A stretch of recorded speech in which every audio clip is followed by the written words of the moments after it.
2 weeks ago, Paris was attacked by Islamic terrorists ISIS, who massacred 130 people and injured 368. Now there is a summit in Paris where hundreds of world leaders have gathered, including Barrack Obama. Was this to figure out what to do about ISIS and the millions of Islamic immigrants pouring into Europe? No. It was to appease the weather gods. World leaders are getting together to figure out what they can sacrifice to make the weather gods happy, as people have been doing since man first learned to walk upright. Though the anthropogenic or man-made global warming myth has been disproven and debunked many times by thousands of climate scientists around the world, green socialists have kept it alive with their token pseudoscience, misinformation, and the liberal media in a thinly veiled attempt to take money from wealthy capitalist nations and give it to communists, while gaining power over the rights of many nations under the guise of policing emissions. The use of weather gods was a wise move by the communists. Such religions have been very popular over the millennia. Humans worshipped thunder gods, lightning gods, rain gods, wind gods, and storm gods. The weather gods we know about, which are only the tip of the iceberg, were invented in the last few thousand years, from Adad, the Assyrian god of weather, hurricanes, storms, thunder and rain, to Indra, the Hindu storm, sky and war god. Nigerians worshipped Oya, god of winds, tempests and cyclones, while Ran was the Norse storm goddess.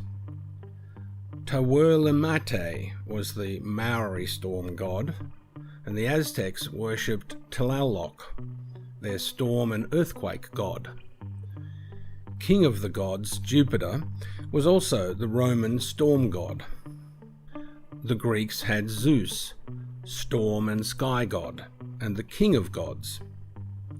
Meanwhile, Egyptians worshipped their god of storms, Horus. There are far too many documented weather gods to list here. And then there are the hundreds of thousands we have no records of, that stretch all the way back to when we first stood upright. So where did this obsession with weather gods come from? And why are humans so vulnerable to it?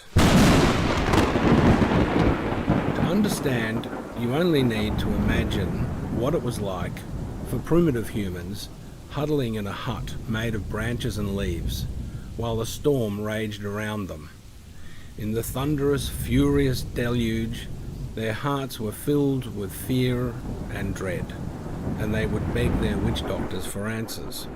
Why are the gods doing this to us, they would ask. What can we do?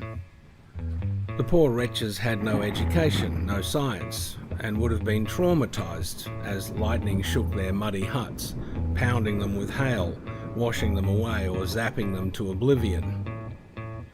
The witch doctors were just as scared as anyone, but had to look as though they knew what was going on. They would reason, we have done something to upset the gods, and this made sense. Humans know that when they do something wrong, they suffer, either through nature or some kind of punishment. If a child disobeys his parents, he is beaten. If he goes against natural laws by putting his hand in the fire, he is badly burned. It made sense to them that if they had done something to upset and anger the gods, the punishment would be snow, wind, rain, hail, lightning, thunder, hurricanes, floods, volcanic eruptions or fires. They had no science to show them alternatives. It was obviously God's fury being vented, and that was that. Humans always blamed themselves for the weather, and sadly still do. Even today, millions of farmers around the world pray for rain. If it doesn't come, they assume it's because they must have somehow displeased God. When the weather comes good, They assume they pleased God with their good deeds. Never mind the thousands of other farmers around them, some of whom did good deeds all through the bad times. They think God only operates for their family. Humans seem to have an instinct for this. We just can't help blaming ourselves for the weather. So it made sense to the commies in the United Nations that creating another weather-based religion would enable them to build a climate change empire. They could rely on humans to feel guilty about the weather, they always have and always will.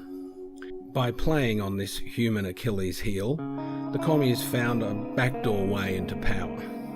They would whip the people of the world into submission using a weather guilt-based religion. Humans would line up to sacrifice their money to this new god called global warming. The Church of Global Warming's religious dogma can be summed up thus. Capitalist nations sinned by making too much carbon, and while communist nations make much more, they are blameless since capitalists kept them poor. This angered the weather gods, who will kill us all. To appease them, capitalist nations must pay a tax to communist nations indefinitely, and this would be administered by communists. It's Mad Hatter Tea Party stuff, but no madder than Karl Marx's hysterical recipe for how to run society. That Englishman was as nutty as a fruitcake, yet his ideas were taken up by billions, leading to the deaths of hundreds of millions. So why not use weather gods to achieve the same purpose? Wealth redistribution. If you agree or disagree, we'd love to hear from you in the comments below.